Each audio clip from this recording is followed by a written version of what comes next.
What's up, Raider Nation? Welcome to True Raider Podcast. I'm your host, True Raider. I apologize for being late on the live stream. For whatever reason, my computer was like, you got to do an update right now. That's fun. And then I get into StreamYard, and StreamYard seemed to have forgotten all of my settings, which was wild. I thought that was wild. So I know that Graphic Raider's been complaining about StreamYard. So, StreamYard, if you're listening, get your shit, put it in a backpack, take it to the shit store. All right, so I want to get straight into what we're talking about today because I gotta tell you guys, man, this was some interesting stuff when I saw, what kind of played out, and I haven't been on. I've had a lot of stuff going on in my life, health issues, things like that. Getting on it right now, man. So I'm gonna start with sharing screen on this article. I apologize if you're on TikTok because I am unable to share it there. So we're going to start with some Darren Waller news, right? Which seems kind of strange, but this all ties in. Be patient with me, and you'll see why. So this is on NFL.com. Dolphins acquiring Giants tight end Darren Waller for 2026 sixth round pick. Darren Waller is returning to the NFL. The New York Giants are sending Waller and a 2007 conditional seventh round draft pick to the Miami Dolphins for a 2026 sixth round selection. NFL Network insider Tom Pelissero reported Tuesday, per sources informed of the trade. The Dolphins Giants trade was made official when its inclusion on the league wire Monday. Waller, 32, retired last offseason in June after 8 NFL seasons in his career. Waller has 350 receptions, 4,124 receiving yards, and 20 touchdowns, including one Pro Bowl nod. He'll now unretire and be playing in the AFC East after spending 1 year away from the game. Miami acquiring Waller is another big move after the Dolphins traded tight end Jonnu Smith and cornerback Jalen Ramsey to Pittsburgh for safety Minkah Fitzpatrick on Monday. And this is kind of an older article, right? But like I said, I've been out of the game. Waller recently informed the Giants that he wanted to play again, specifically only for Miami, Pelissero added. He got his wish and now will join a dynamic offense featuring Tua, Tyreek Hill, Jalen Waddle, and Devon A-Chain.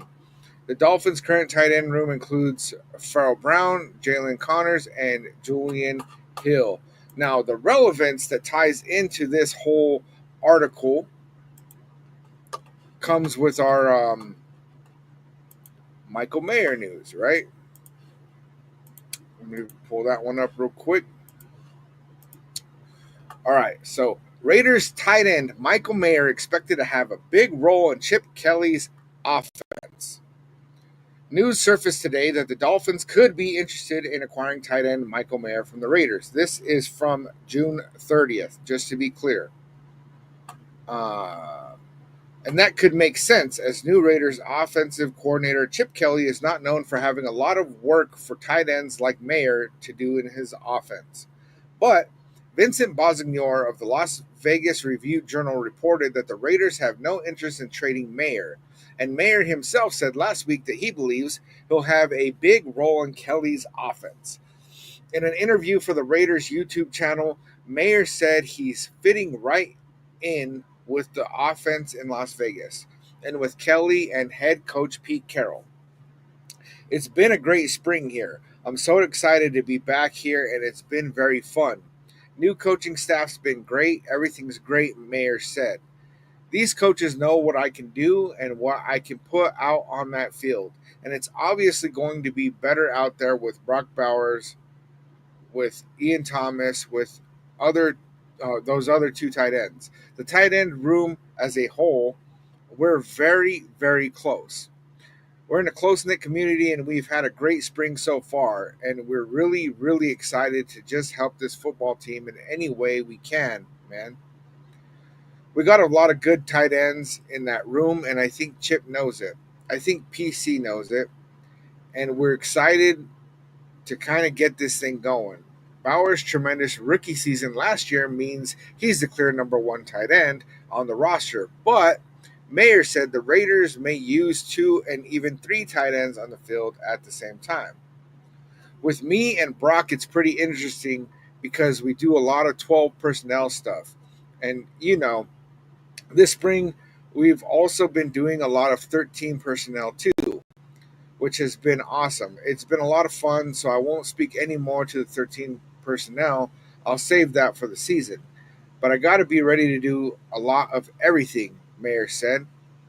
Uh, I I got to block, I got to pass pro, and I got to run routes, and I got to be able to catch the ball, and that's just what it comes down to. If Chip wants to head me out there on that field, I got to be able to run routes. I got to be able to make people miss, and I got to be able to score touchdowns. And when he asks me to block, I'm going to go out there and block 100% the most I can and best I can and work my hardest to go from there. It doesn't sound like Mayer is going anywhere. So, I mean, I found this to be really interesting, right? Because I'm going to give some shout outs real quick. Raider Ryan in the building, member for 6 months. I appreciate you, brother. Salute Nation. Training camp is around the corner. Can't effing wait to see what this new regime can put together and give the fans something to cheer about. And if we look at what happened with this whole thing that went down, right? Because there was a whole lot of reports saying Jalen Ramsey wants to be a Raider. Raiders are probably in on Jalen Ramsey, blah, blah, blah, blah, blah. And I said it a couple of weeks back, man, that I didn't believe that this regime was going to go out there and get Jalen Ramsey. And as much as I wanted Jalen Ramsey, I knew it wasn't going to happen. But the way that it went down was very interesting to me because it was very, very clear that the Dolphins were looking for a tight end.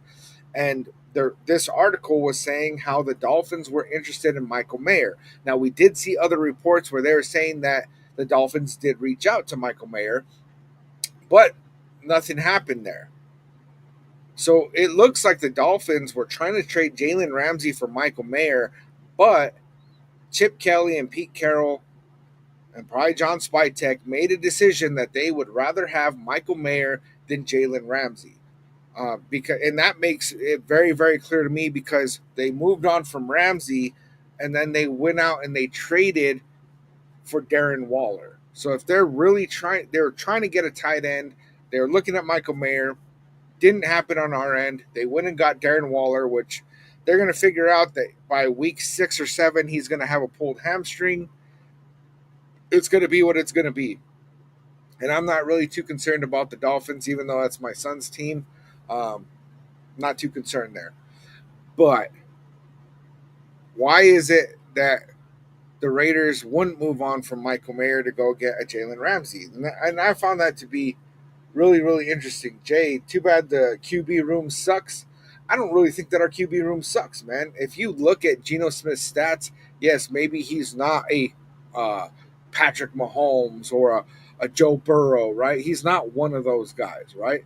But all of his stats and everything, they have him ranked as a top 10 QB, which I don't really know if I personally agree with that. But can Geno Smith get it done? Yes, he's very, very accurate. He's got a great deep ball. And the fact that he has such a great deep ball, and we got Dante Thornton Jr., we got Trey Tucker, we got some of these speedsters on our roster. And then, then what we have is Ashton Genty in the backfield. And so we have a good running game. They can't stack the box against us like they did with Jimmy G and Gardner Minshew. So if you look at Jimmy G and Gardner Minshew and you think about how much this Raiders quarterback room has improved, it's improved a whole lot. And then they can't just stack the box like how they did against these guys because those guys had noodle arms. And so they could not throw the deep ball. And when they would, it had nothing behind it, man. And so you got Geno Smith, who's I think he was actually ranked number 1 for passes over 20 yards on accuracy.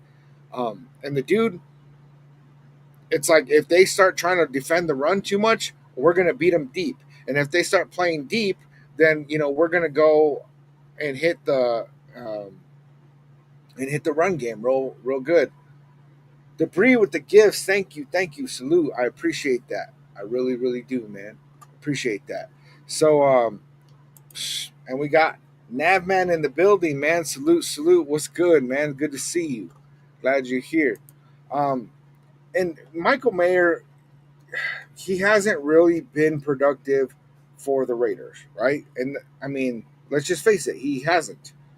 And I feel like part of that has been that we've had some pretty awful offensive coordinators. Last year we had Brock Bowers and Michael Mayer was out for a portion of the season. They never really explained why Michael Mayer was out. I'm going to go ahead and pull up Michael Mayer's stuff just so we can take a look at it. So this is on ESPN. If we're looking at Michael Mayer's stats, and he's 6'4", 265 pounds, built very well. He's only 24 years old, and he hasn't played all games in a season yet. In his rookie year, he played 14 games. Last year, he played 11.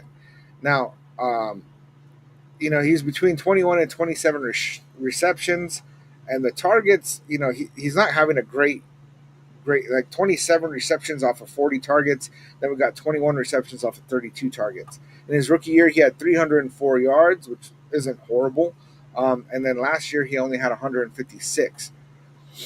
The average yards per catch is decent. We're looking at 11.3 rookie year. Last year, 7.4. Rookie year, he had 2 touchdowns, along of 32, but really not a whole ton of production. It's not there, right? But if we go back to his college stats in 2022, he had 67 receptions for 809 yards. The year before that, 71 receptions for 840 yards. Very, very productive, averaging over 11 yards both seasons. 7 touchdowns, 9 touchdowns. The dude was very, very productive, and really, he was like he kept losing. I forget what that tight end award is right now. It's not coming to my mind, but like, there's the award for like the best tight end in college football, and Brock Bowers, kept beating him out on that, right? And so the fact that Brock Bowers was really the only thing that stood in his way of getting that means that we have two Jim Thorpe Award. Thank you, Debris. Thank you. So the fact that Brock Bowers is what stood in his way from getting that Jim Thorpe Award, because then Brock Bowers was the one that was winning it. I'm telling you, man, that puts us in a good position where we have two very, very solid tight ends that play very differently from each other, right? Let's see. Hussein, I thought the Raiders would have got Bill Belichick when you guys fired AP. And the thing about that, man, is that Bill Belichick, he's probably close to the same age as Pete Carroll, but like physically a lot older than Pete Carroll. I like the idea of Pete Carroll. Honestly, when we first went that direction, I was really upset that we didn't land Ben Johnson, and I really didn't think that Pete Carroll was maybe that guy, right? But like, the more that we've gotten into the season, the more our off season rather, the things that I've seen with the culture, with the way that the guys talk about Pete Carroll, it's like it actually makes me very, very excited to see what's going to unfold from this, because I don't think that we have Pete Carroll for more than 3 or 4 years. So they're going to be really, really putting in a big effort to not do one of those long, slow builds, more of putting it together quickly. And Jenna with the Raiders, salute, salute, was good. Chewy's NFL News and Podcast, salute, man. Good to see you. Good to see you. Um, and I honestly, you guys, man, I don't really know what it's gonna look like, because, like they said, you know, um, like Debris saying that the Raiders are trying to win now, and they're holding on to Michael Mayer for a reason, and they've already, Chip Kelly was talking highly of Michael Mayer, and so was Pete Carroll, and when you look at the past, and how this article is breaking down that historically Chip Kelly doesn't really have a use for a Michael Mayer type tight end, right? But really, the way that Brock Bowers plays, he's not your typical tight end. The dude is more. He kind of reminds me more of a almost like a gadget type player, right? Because he does so many different things, and and he plays the slot. He plays the outside. He blocks. He does. He comes from the backfield. Like he does so many different things that I like the idea of having Michael Mayer being there as just like a normal ass solid tight end, right? And I've been kind of pissed off that we haven't been utilizing him properly. Who's saying Brock Bowers got excellent hands? Got to admit, and he does. Dude, the dude is an absolute baller. That was probably my favorite draft pick in 10 years, and it wasn't at first, right? But I'm also really happy with Ashton Genty, man. I gotta say, I'm really pumped about that.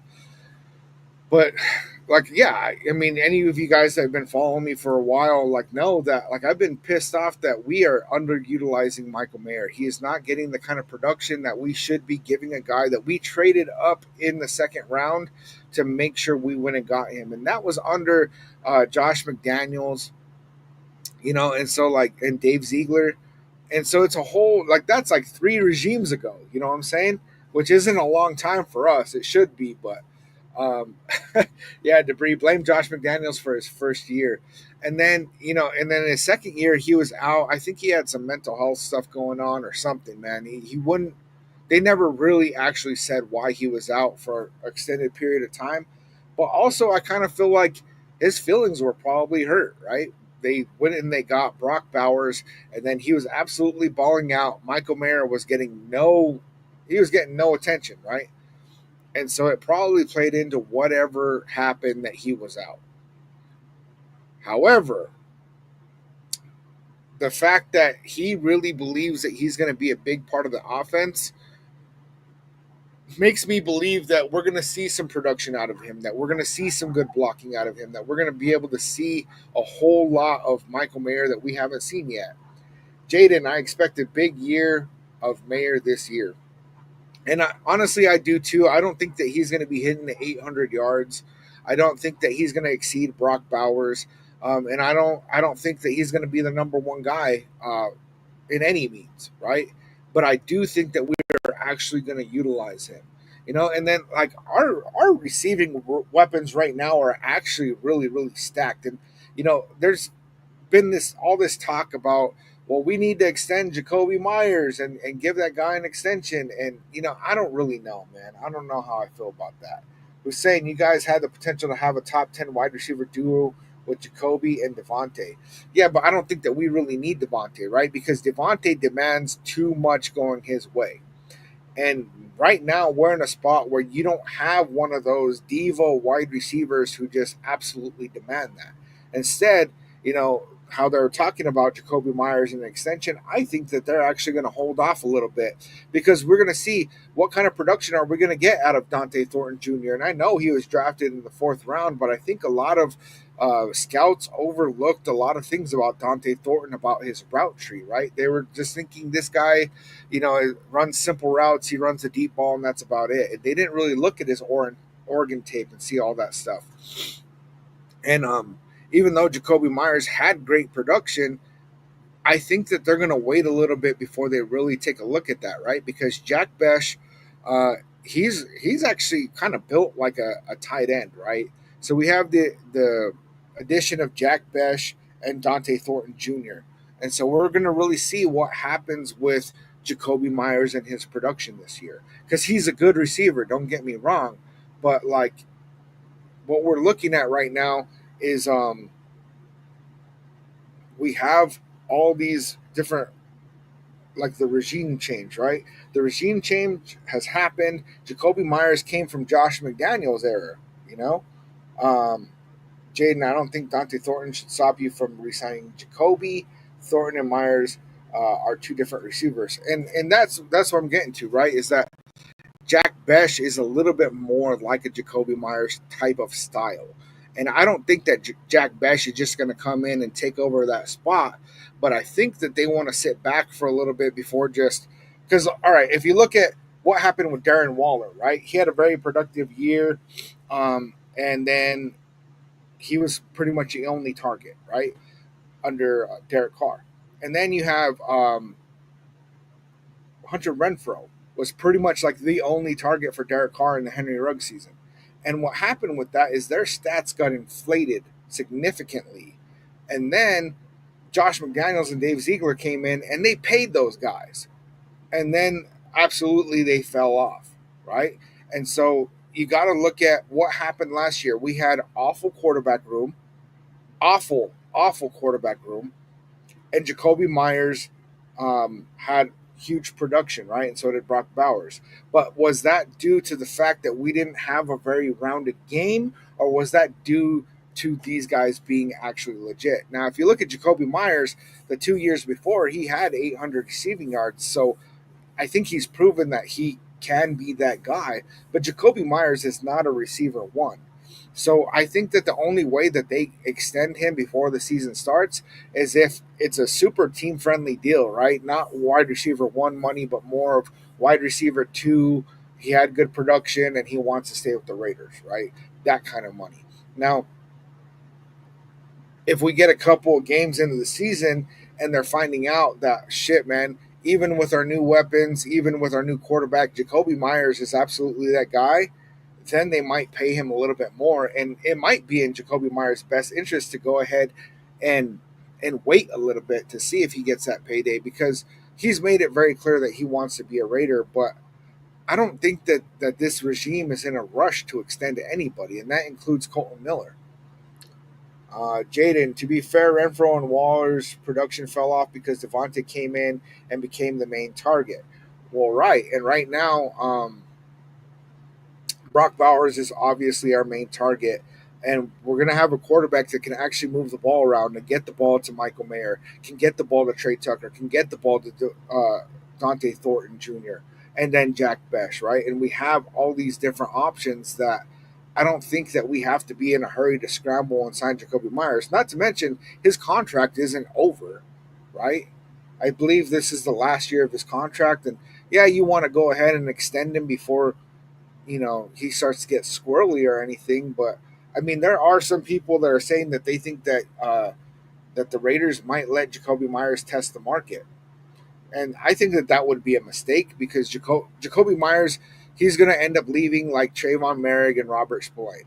That's exactly what will happen. Some team out there will say, nah, this guy is legit and we need to lock him down.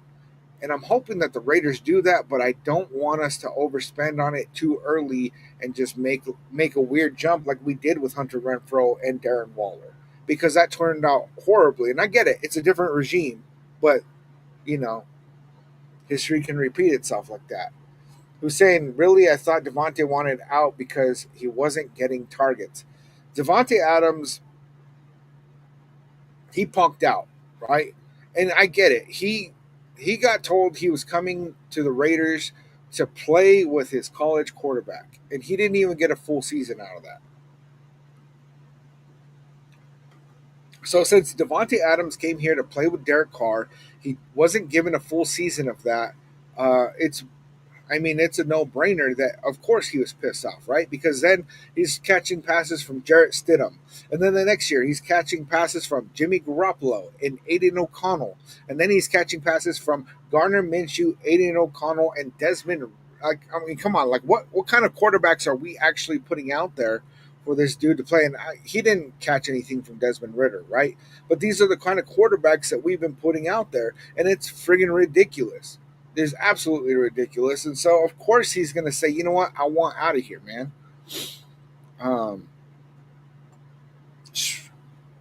Raider Ryan already here talking about barbecuing. What are you up to today, brother? What are you barbecuing?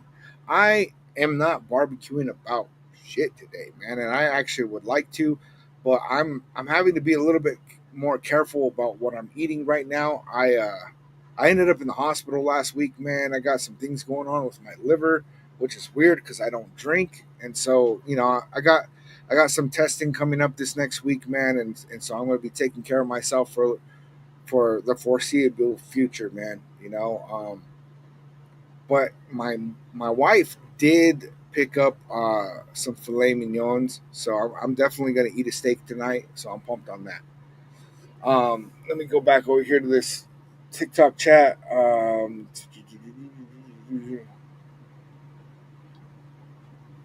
Jaden at the time we weren't in win now mode, and Devontae wanted to win, so he wanted out.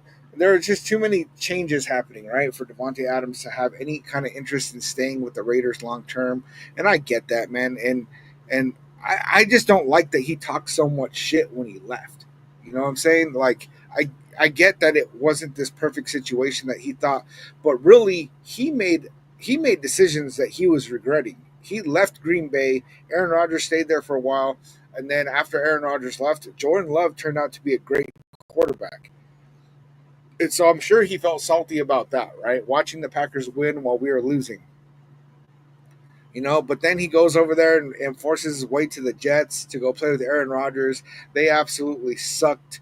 And then he only got, not even a full season out of that. And now he's over there with the Rams, which we're going to really see if Devontae Adams, if, was it being in Las Vegas that was really making him look that way, or is he just kind of starting to fall off, man? He's starting to get older. Hussein, what's your home opener prediction at New England? I say we walk away with a dub. I mean, I don't have a whole lot of faith in Drake May at this point. I never really liked him that much. And then, I don't really think the Patriots are that good right away. I think that they're headed in the right direction. I think that they made a lot of good pickups. But they also have Josh McDaniels calling the offense, and that turned out great for us. And I get it, right? There's like Chip Kelly where he was awful as a head coach, but he's great as a OC. And so it could be that he starts calling a good offense over there. But after Brady left New England, Josh McDaniels didn't do great. And so really I think what made Josh McDaniels was Tom Brady. Jaden, yeah, I understand he wanted to leave, but he talked so much shit that made me not like him. Yeah, it really made me salty too, man. And I really like the fact because like my mom's um, maiden name is Adams, right? And so it was cool to have a jersey and it has my mom's last name on it, and that's all cool and shit. But and I was so happy when we picked up Devontae Adams, man. But it really just didn't turn out great. And it tends to kind of go like that when we pick up those big names, right? We've watched it with the Marcus Peters. We've watched it, like it's been years and years and years that we get the Marshawn Lynch, we get the Warren Sapp, we pick up some big name player, and then it just kind of doesn't pan out very well for us. You know what I'm saying? Christian Wilkins, and he's not a guy that's coming in at the end of his career, but I was so happy about picking up Christian Wilkins, signed him to this big contract, and then boom, like he gets injured, what, week 5, and now we're not going to have him probably for at least half of this year too, man. 93 Nav Man, what's good with the $5 holler? I appreciate you with the super chat, man. I do. Sup, brother? Long time no see. My apologies. Work and my channel keep me busy as hell. What is your surprise cut at the 75 cut line? Surprise keep. I was actually looking through this the other day, and I was really, really having a hard time um, really making any kind of determination on this, right? I'm actually going to pull up the roster right now because I want to take a look at this together. You know what I'm saying? Let's see. Because yeah, I mean, I was looking through this, and there's a lot of these names, man, where it was like I don't even know who this guy is. I didn't even know he was on our roster. You know what I'm saying? Like those kind of names. So those ones are all like, okay, okay, obvious, obvious, obvious. But like, let me see in here. There was a couple of them, and I'm trying to remember what it was that I was really confused about, like what direction we're gonna go. And I think one of those is Carter, Andre Carter. Let me see. Let me look at it real quick, bro, because I don't want to just say some shit out of my ass. You know what I'm saying?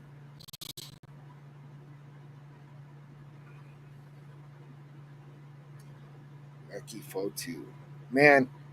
Yeah, I remember I was looking through this the other day, man, on my lunch break, and it was just like I was really kind of having a hard time when it came down to, because there's the obvious ones that aren't going to make the 53, right? And then like as I went down the line, it's like some of them, like Dylan Laube, he's from a different regime, right? They might not see his value, or they might not think that his special team value is quite enough to keep him.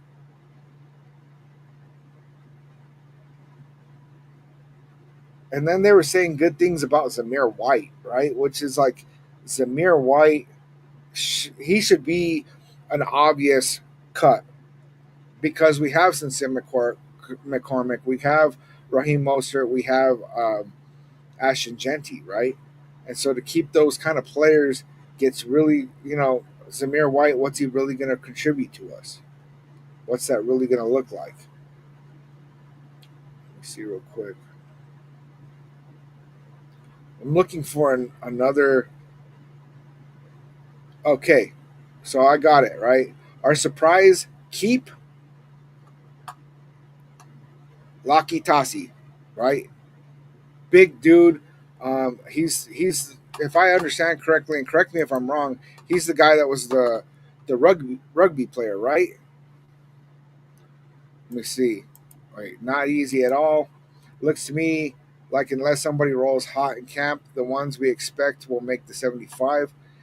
And that's it. Kind of looks like that, but if I had to take like a hot take, um, I would say Laki Tasi.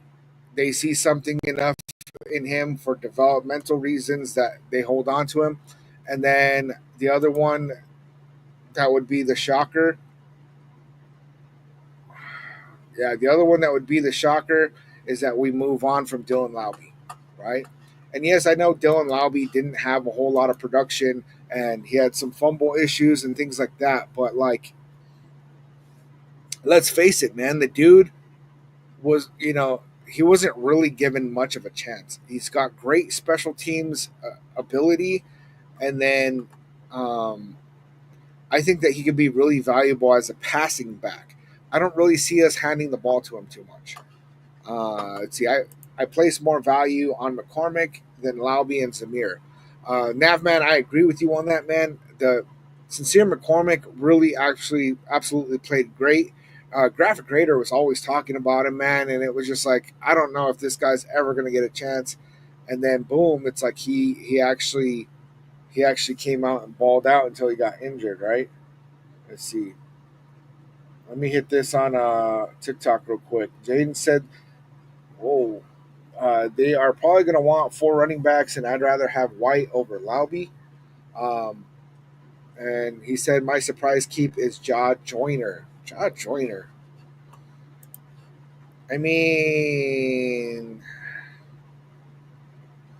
Jaw Joyner. Let me think about this, man.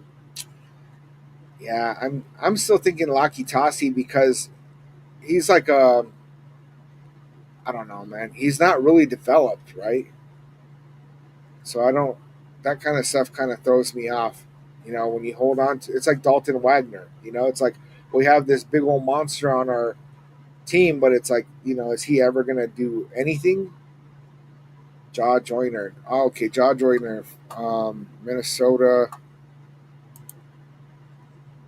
Honestly, I don't really know much about Jaw Joyner, like at all.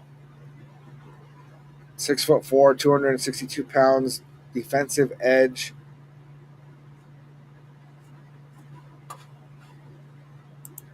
See if I can pull up his numbers at all. Oh, this thing's doing stupid stuff.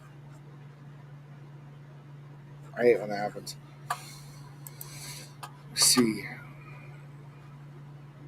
Navman saying Laki Tasi is my surprise keep as well. He also says, I believe kickoff returns are going to be more running back centric than ever. To me, McCormick at running back 3 would be that guy. And, I think that would be pretty good. But, man, like Dylan Laube is a special teams dude, right? Jaden with the follow salute, man. I think that, just for special teams value alone, I think Dylan Laube is worth keeping. I know he's very undersized, but, like, I really could see a world where it's like We have that 1-2 punch with Ashton Genty and Raheem Mostert, but then to have like the ability to get Dylan Laube out there um, in the screen game. I mean, just his tape, and I know he came from a small school, man, but so much of his tape was like these little short passes, and then he'd just take it and take it. Positive necessary. God damn. Hussein, you agree that Gruden would have turned the Raiders into a contender because he kept studs?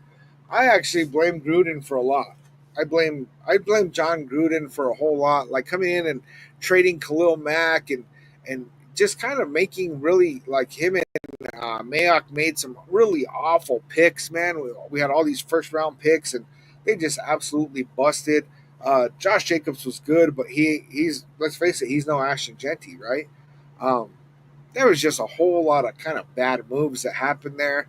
And John Gruden, I was still resentful, because the whole thing that happened with John Gruden and the trade and then they beat us in the Super Bowl and it was just like that really it kind of messed me up, right? Okay, so Navman, Lowry could very well be running back four, and you bring up a very good point of who is more valuable, Sincere McCormick or Dylan Lowry. So that to me tells me that Zamir White should be that guy that's out. And I'm wondering if they're thinking that Zamir White is the guy that like when you get like to the 1 yard line that you just put in this dude that's really big and powerful and just runs through, but like he hasn't shown the ability to really break tackles or see holes or do any of that stuff, right? Like if we are first and goal or fourth and goal or whatever, right? We're on the goal line and we're going to run the ball. I would much rather see Ashton Genty get the ball than any of these running backs at all.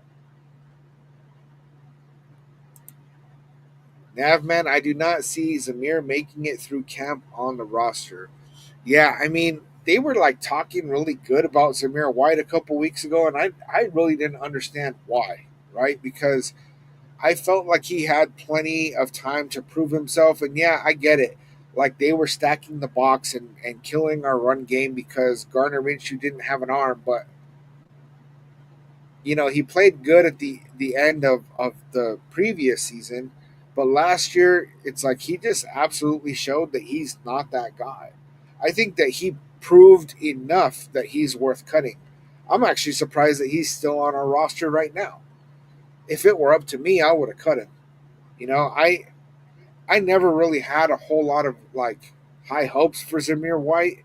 And then when he had that little tiny spurt of production, I think it was over like 4 games at the end of 2 years ago. It was like, okay, well, maybe he could actually turn into some kind of viable option. But then when they're like, yeah, we're gonna let Josh Jacobs walk and Zamir White's gonna be our running back one, it's like it was very obvious to me that that was a bad idea, man. Um, very obvious to me. I don't know, man. I never saw him as being able to be that guy. I saw him as being able to be running back two and put up some decent production, but nothing really great. Um, but then, like, all right, if you look at Raheem Mostert, like the dude led the league in touchdowns just a couple years ago, right? So I think it's pretty obvious that it's going to be Ashton Genty one, Raheem Mostert two, and then running back three. I think I'd have to agree with you, Navman, that I would go with Sincere McCormick over Dylan Lowry. Which is like how much play is running back three really going to get? But going running back four, if I had to choose like out of the running backs on our roster right now, it would be Dylan Lowry for sure, just to keep him for special teams. Navman, I hope he proves me wrong though, because he has all the measurables. Please, Zamir, prove me wrong. He does have the measurables. He is a beast of a man, but I don't know, man. I think I've seen enough. But maybe Pete Carroll. I don't know, man. Maybe this whole regime sees something different. Maybe they think it's worth holding on to him for the potential of development. I mean, he's going into year 4. So, I mean, definitely, even if he makes the roster, I don't see us re signing him. Once his rookie deal is done, I think he walks. And I don't know that anybody else really picks him up. Maybe, I mean, we've seen some surprises about who gets picked up and who doesn't. It's kind of crazy, man. That is kind of crazy. So I gotta just put in a plug, man. If you have not yet, please hit that like button. If you are not subscribed, please hit that subscribe button. It's free to you. It may not make a huge difference in your life, makes a huge difference in mine. I appreciate it. See Navman saying Zamir at full potential, Genty and Mostert. Wow. And you're right about that. Tito Trees with the follow salute. Thank you, man. I appreciate that. Um, you got a good point there, Nav man. And for those that don't know yet, I stream on YouTube, Facebook, and Twitch on my laptop, and then on my phone I got TikTok going. So if it seems kind of weird, like who are you even talking to? That's what's happening, right? Is that I'm kind of bouncing around all over. But yeah, Navman, you got a good point that if Zamir White actually could like recreate that kind of productivity that he had in that 4 game stretch at the end of the season 2 years ago, if he can play like that and he's our running back 3, that puts us in a really good spot because Raheem Mostert is like, hold up, I actually want to look this up because from my understanding, Raheem Mostert is kind of on the older side.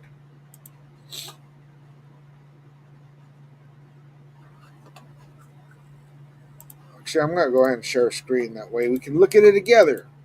It's a family.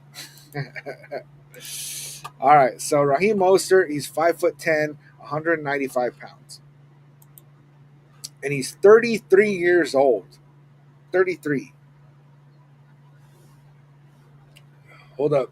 Tito, we go to the Super Bowl with the best rookie running back in the game, and Pete calls another pass. Bro, no, man, we can't have any repeats of that, bro. We cannot have any repeats of that. All right. So the fact that Raheem Mostert is 33 years old, I like the point that you're bringing up, Nav, man, is if Zamir White can actually show that he could have that kind of production, he would be pretty ideal for a replacement of Raheem Mostert, right? Because Zamir White's measurables, and I'm going to take a look at it just so I actually get it right, bro. Because I don't want to just say some bullshit. He's 6 foot, 215 pounds, and just absolutely jacked. I'm actually surprised that he only weighs 215 because that dude is jacked. Um, but yeah, if you look at Mostert, like he didn't really have a whole lot of production for several years, right? I mean, he came in the league in 2015, and it was just kind of like nothing, nothing, nothing, nothing. Like, I mean, he didn't even break 100 yards until his, geez, one, two, three, four, his 15. You know what I'm saying? Like things were not going too well for Raheem Mostert, man. And with San Francisco, he started picking up things, got up to like a 772-yard season in 2019. Then he just kind of fell off a little bit. I know he had some like injury stuff going on. And then in 2016 for the Dolphins, he hit 891 yards on 181 carries, averaging 4.9. 2023 played 15 games, 209 carries, 1,012 yards, 4.8 a carry, with 18 touchdowns rushing. Now that production fell off extremely last year, but A Chain came into the Dolphins and they kind of started going that route more. He had 85 carries with 13 games played, 278 yards, 3.3 a carry with only 2 touchdowns. And then that year that he had 18 rushing touchdowns, I do believe he had a couple of receiving touchdowns as well. He had 3 receiving touchdowns. So he had 21 total touchdowns that year, man. Um, and that's some really good production. But he is 33 years old, right? So we can't be looking at Mostert as any kind of uh, long term solution. Navman says Mostert is a speed slash power back as well, kind of like Zamir, right? But he has better field vision. Philip, yeah, there we go. Zamir's field vision is hurting him, and that's absolutely true, man. Absolutely true. California Dave, what's good, man? Salute, salute. How you been, man? Let's see. Am I the only one who thinks we don't have a true number one wide receiver? Jacoby Myers is solid, but in my opinion, not a number one. And I agree with that. I absolutely agree with that. So that kind of puts our offense in this position where we don't really just have that number one guy. And so we get to kind of really sprinkle the ball throughout the field a lot better, right? Because then we got our running game, right? Ashton Genty. So we got way better running game going on. And then, I think that Brock Bowers really is that number one option. And I think that Jacoby Myers will be that number two option. And then Michael Mayer should have more production than he has. But really, I think Dante Thornton Jr. is going to actually. I really think that this dude's going to show out. The way, if you've watched any of the interviews with him on like Chat Sports or on Graphic Raiders show, the way he talks, man, and the things that we get to hear about, like how, you know, in college, his last 2 years, they only had him running specific routes, and they didn't have him doing the whole route tree that he's capable of. And then when I watch his tape, it's like, dude, like this guy, he could really actually put it together. And even being a fourth round pick, I think that he could turn into a solid option, whether he's number one or two. I really do believe that. And then I really liked I watched the one on Chat Sports where Mitchell Renz interviewed him, right? And when Mitchell Renz was talking about like Geno Smith being really accurate with the deep ball, you could just see like the smile on Dante Thornton's face, like he absolutely loves the kind of passes that he's receiving from Geno Smith, right? Navman saying Marshawn would yell, "No, Pete, no, bro." Yeah, how you gonna have Marshawn Lynch and not run it in that situation, man? And yeah, so we got Raheem Mostert thriving in the red zone. I think that Ashton Genty is an amazing red zone target as well, or runner. And then like the fact that, I mean, Brock Bowers and Michael Mayer are nothing to scoff at when it comes to touchdowns as well. So I really would like to see what our red zone production looks like this year, because it's been horrible for like a decade, like a damn decade. California Dave, how many fumbles does RM average? Because I'm seeing him bumping Lauby. Raheem Mostert? Um, like none. Two. He had two last year, two the year before, and then every other season he hasn't had more than one. And those fumbles from Lauby really kind of could be what just squashes his career before he even gets a chance.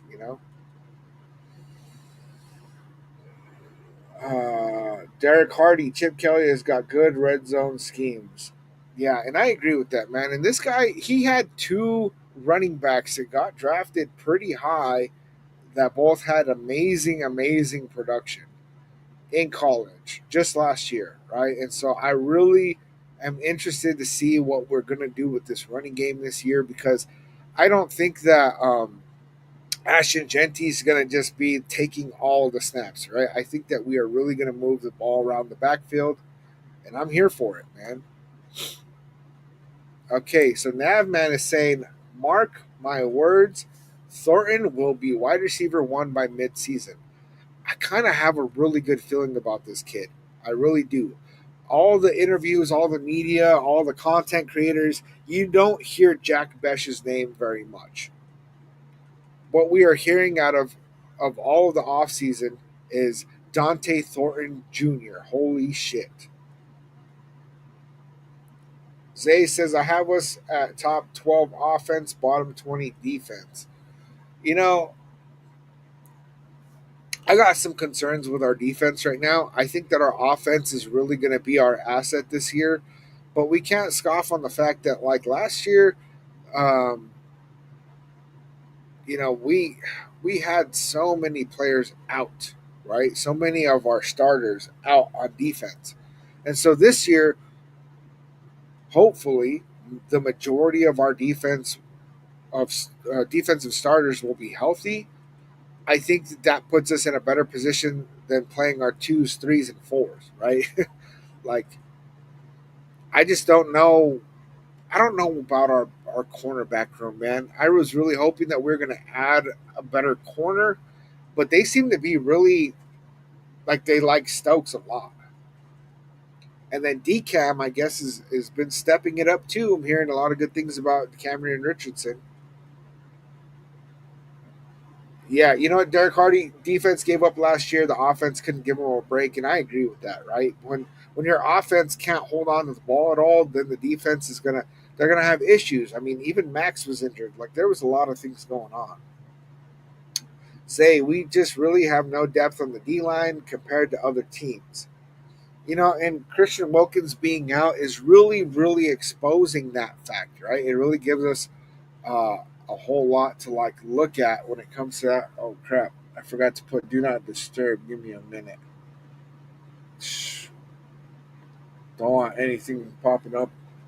All right, let me go back over here to YouTube, man. California Dave is saying, "Oh, I live in Tennessee. I know all about Thornton Jr." I'm telling you, man, this guy. I think that he was underutilized in college, which is pretty weird. It's like they were only using him as a deep threat and a speedster. And he's talking about the different kind of routes that he can run. And a lot of what I saw, man, is like his slants on his tape, right? Is like because when he goes up and then he cuts across the field, like I don't know, man. He has this ability to get that separation down the middle, and Geno Smith is a big enough QB, unlike Gardner Minshew, that he can actually see over the offensive line. That if Geno Smith can catch him in stride on those, it's like he has the ability to just tear across these safeties. And he's 6'5", runs a 4.3. It's just I don't know, dude. It's a good setup, bro. It is a good setup. Zay said our secondary and linebacker core don't look that great. The fact that we added Jermaine Pratt makes me feel a lot better about our linebackers, honestly. And we got a couple of like kind of older guys that aren't really. I mean, Devin White, he could have a resurgence in his career, but we also got Tommy Eichenberg that we drafted in the fourth round. Um, there's a couple options there, but I do agree with you, man, that our offense is probably going to be a lot better for sure. And Yomero O line is not really sus. O line was sus because of Andre James playing center, but now we got Jackson Bowers Johnson playing center, and you'll see when you actually have a good running back and a good quarterback and a good center, the rest of the offensive line is going to play a lot better just based off of that. Navman, I'm a Bulls fan. I saw the clown show QB he had to deal with. Man, I missed this, bro.